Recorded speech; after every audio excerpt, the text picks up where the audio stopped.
Olá, no Conexão Ciência de hoje vamos conhecer a história dos quilombos, símbolos de resistência à escravidão e saber onde eles estão localizados hoje no Brasil. Nosso convidado é o professor da Universidade de Brasília, Rafael Sanzio. Obrigada pela sua presença, professor. Obrigado a você, Juliana. Prazer meu estar aqui. Estudos cartográficos mostram que existem mais de 5.000 territórios quilombolas no Brasil. Onde eles estão? Como eles se organizam? Como vivem? Para saber mais sobre esse tema, continue conosco. O Conexão Ciência já está no ar.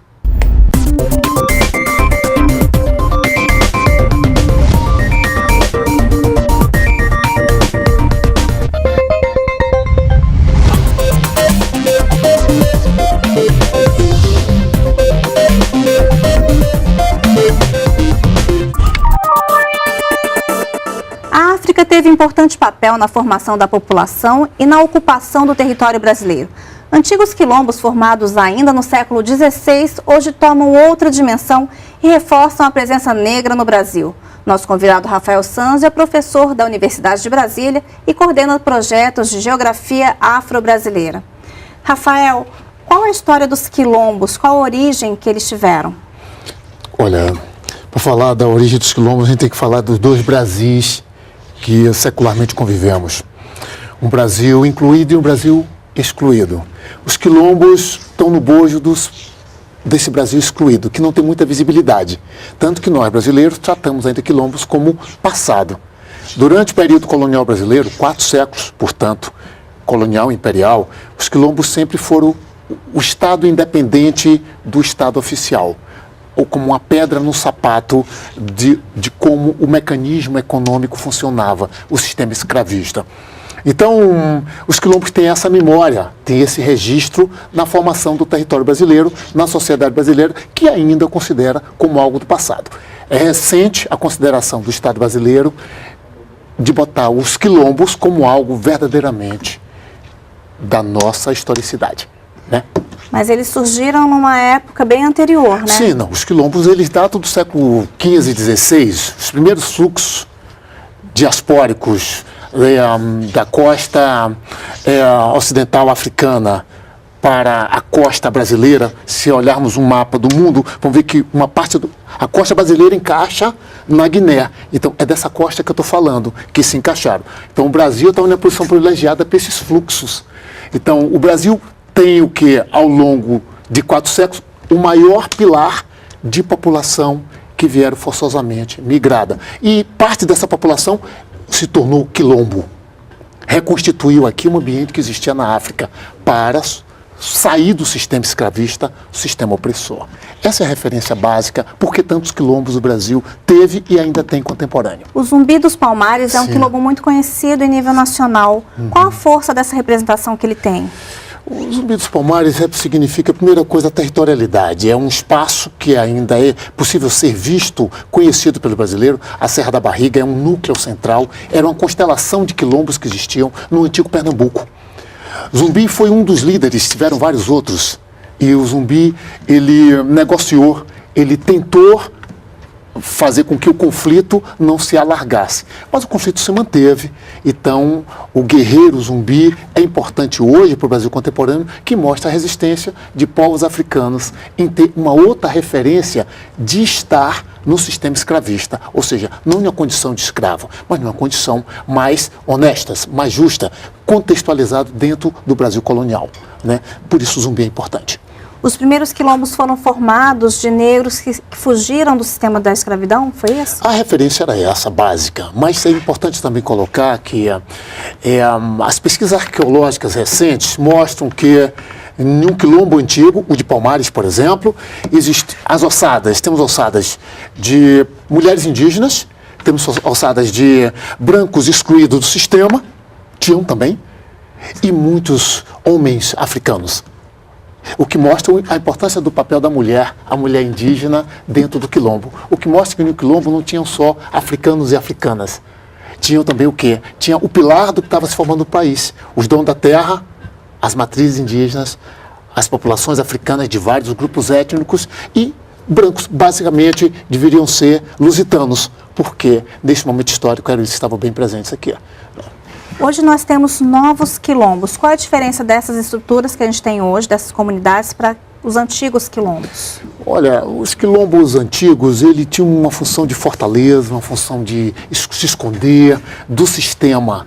O Brasil, ele evoluiu de maneira sempre excluindo o quilombo como algo do passado, que deveria ser destruído. Entretanto, no Brasil rural, nós vamos ver milhares de comunidades que anteriormente eram denominadas de rurais, mas que na verdade são quilombos que resistiram ao longo dos tempos, em vários contextos fundiários diferenciados. Terras que herdaram da igreja, fazendas abandonadas, terrenos que foram comprados com recursos, com dinheiro acumulado de trabalho, enfim, são vários contextos fundiários. Agora, vale a pena dizer que o grande divisor é a Lei Áurea, né? Então, no fim do século XIX, com a abolição da escravatura, o Brasil não teve uma política mínima de territorialidade da maior população africana fora da África.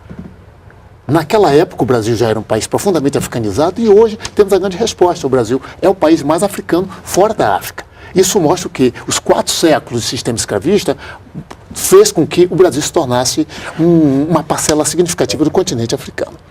E a questão da falta de uma política após a abolição da escravidão gerou essa questão dos quilombos estarem fortalecidos hoje? Porque uma parte dessa população foram para os quilombos, que já tinham notícias, que sabiam, eram seus parentes, eram pessoas do mesmo contexto.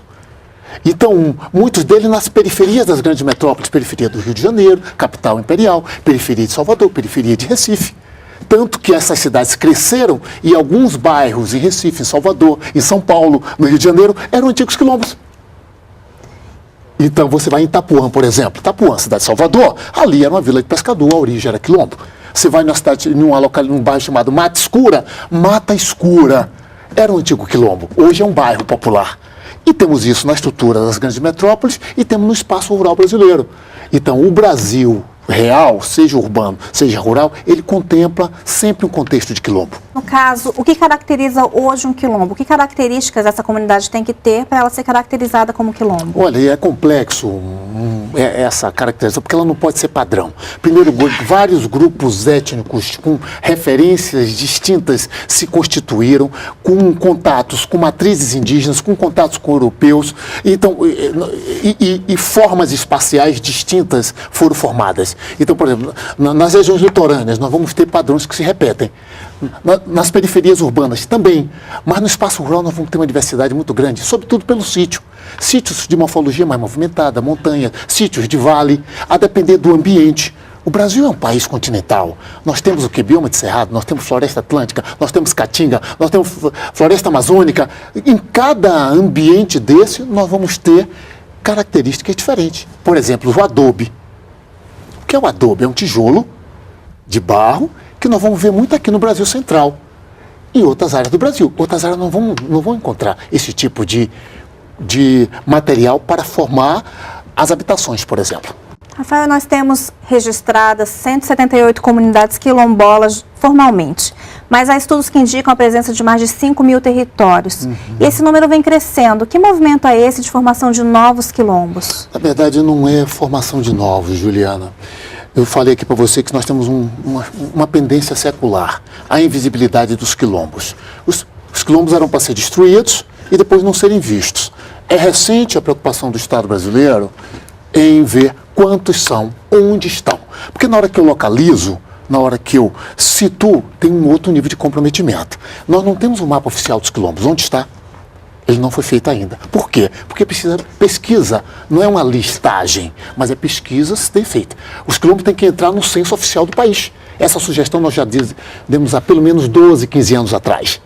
O censo oficial brasileiro tem que contemplar também os territórios quilombolas, para que as políticas públicas, para que todo o trabalho de gestão, todo o trabalho de intervenção, todo o trabalho de reconhecimento do patrimônio que não conhecemos devidamente, ele possa ser mensurado. Então, eu diria que esses dados quantitativos, eles são estimativas que precisam de mais consistência para que o país possa agir e também as comunidades envolvidas com mais precisão. As estimativas do projeto GeoAfro é que nós temos muito mais que 5.000 sítios de territórios quilombolas espalhados pelo país continental.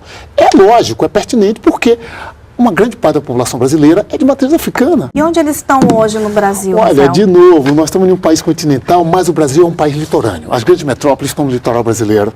Nós começamos lá, Belém do Pará, vem Fortaleza, João Pessoa, Recife, Olinda, temos Salvador, e vai, né? Rio de Janeiro, e as grandes cidades, Santos, São Vicente.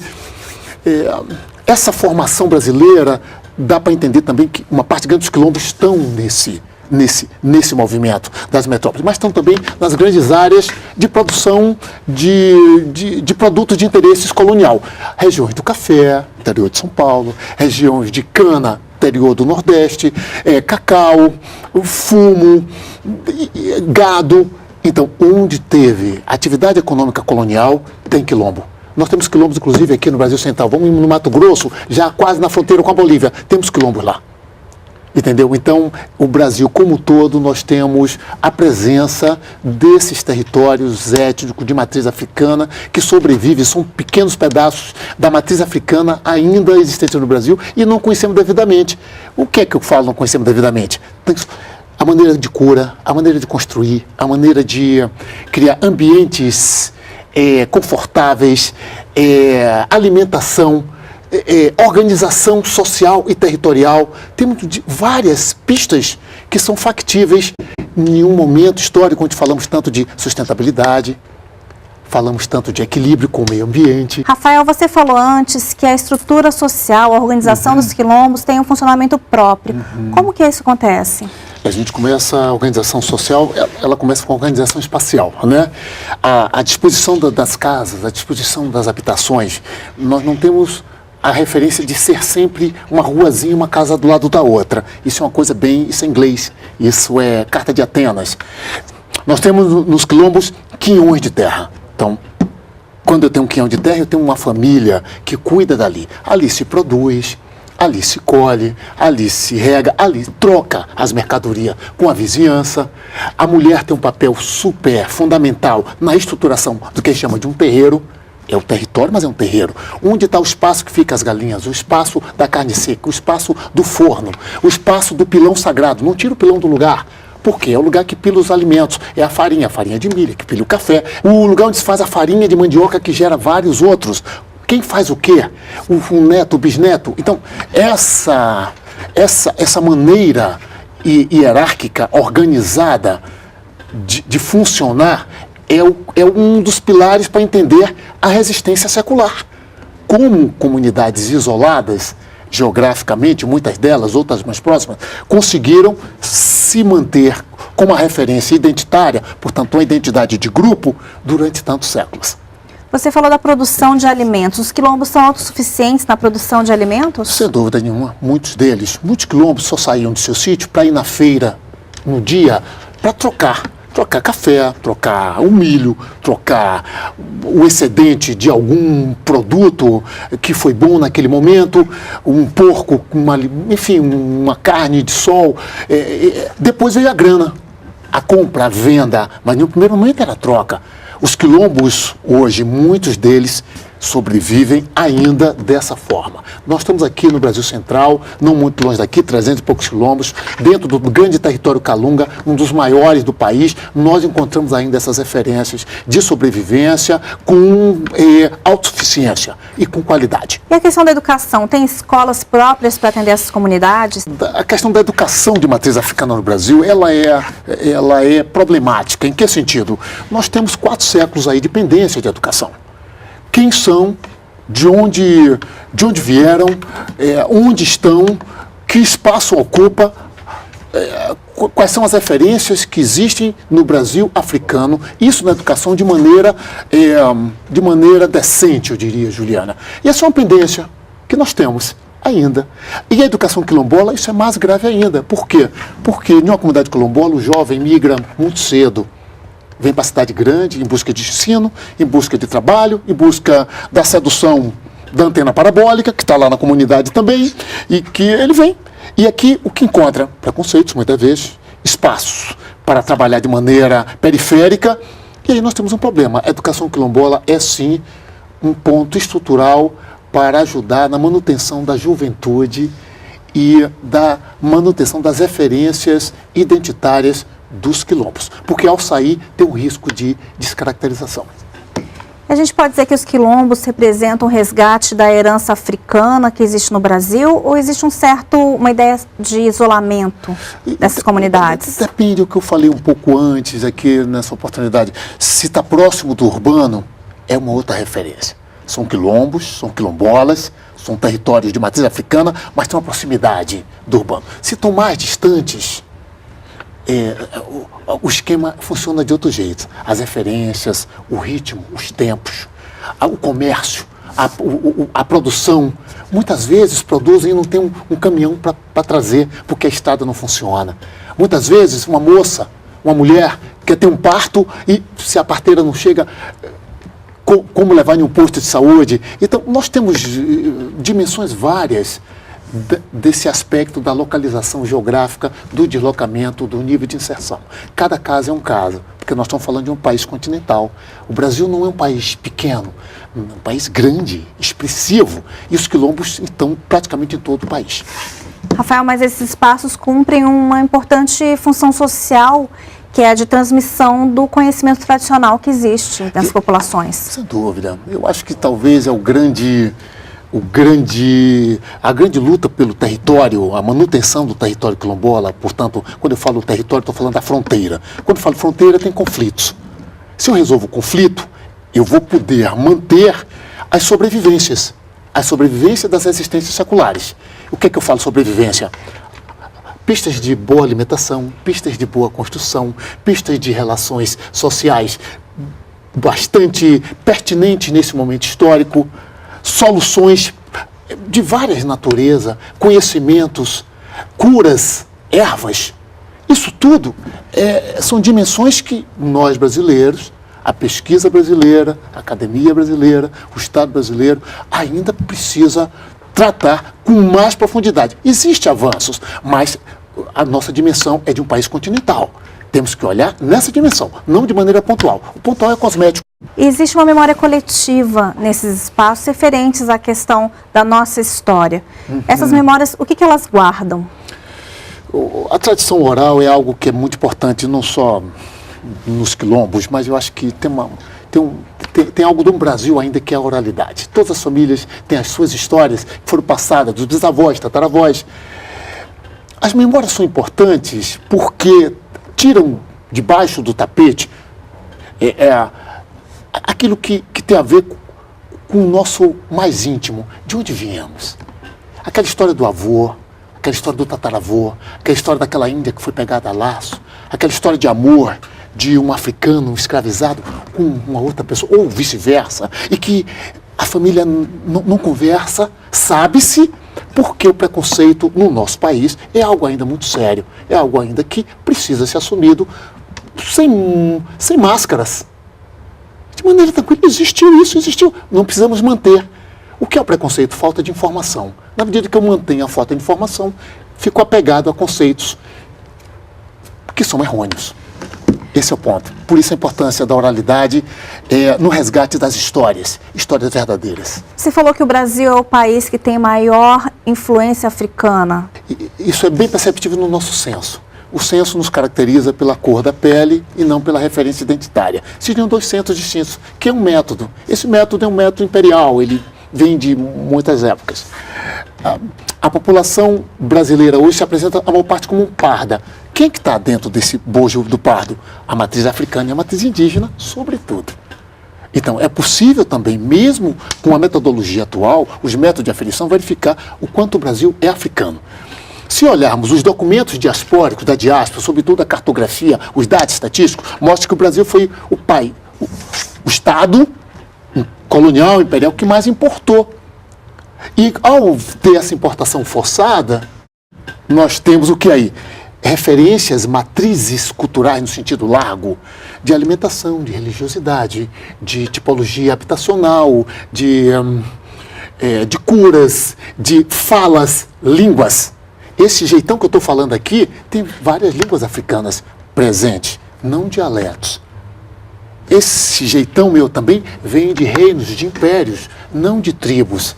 São maneiras de minorar algo maior. O melhor da tecnologia dos trópicos foi o que construiu o Brasil colonial imperial, que hoje é uma potência global. Essa posição nossa aqui tem a ver com a tecnologia do Brasil colonial. O café, o cacau, o açúcar e tantos outros produtos. Isso falando dessa dimensão. Se formos falar do que ainda é colocado como folclore, não é isso, é uma maneira de minorar. É matriz cultural. Quando eu falo do maracatu, quando eu falo da capoeira, quando eu falo do candomblé, quando eu falo do mar abaixo, lá no Amapá, eu estou falando de matrizes culturais. Quando eu falo das quebradeiras de coco no Maranhão, ou em várias partes do país, ou samba, eu estou falando de matrizes africanas que se adequaram ao país, que sobreviveram aqui, que se mantêm aqui. Isso é inédito. A capoeira hoje é global, tem praticamente quase todos os países do mundo. Nós temos esse mapeamento. É uma outra diáspora. Isso é fantástico. O maracatu de Recife também é diaspórico. Tem vários países, quase que todos os continentes. Isso é o quê? É a matriz africana brasileira, que já é também global. Por quê? Porque é interessante, porque é forte, porque comunica, porque traz algo visceral. É impossível ver uma roda de capoeira com um axé e não tocar, e não mobilizar alguma energia. Isso é o Brasil africano. E a miscigenação que existe no Brasil, ela é quase única no mundo. O que essa miscigenação diz respeito em relação à nossa história? Bem, nós nunca tratamos isso de frente, porque faz parte daquelas histórias de família que eu falei há pouco, não assumidas. Entendeu? Então, entrou a matriz africana na família, ela não tem que entrar pela porta da frente.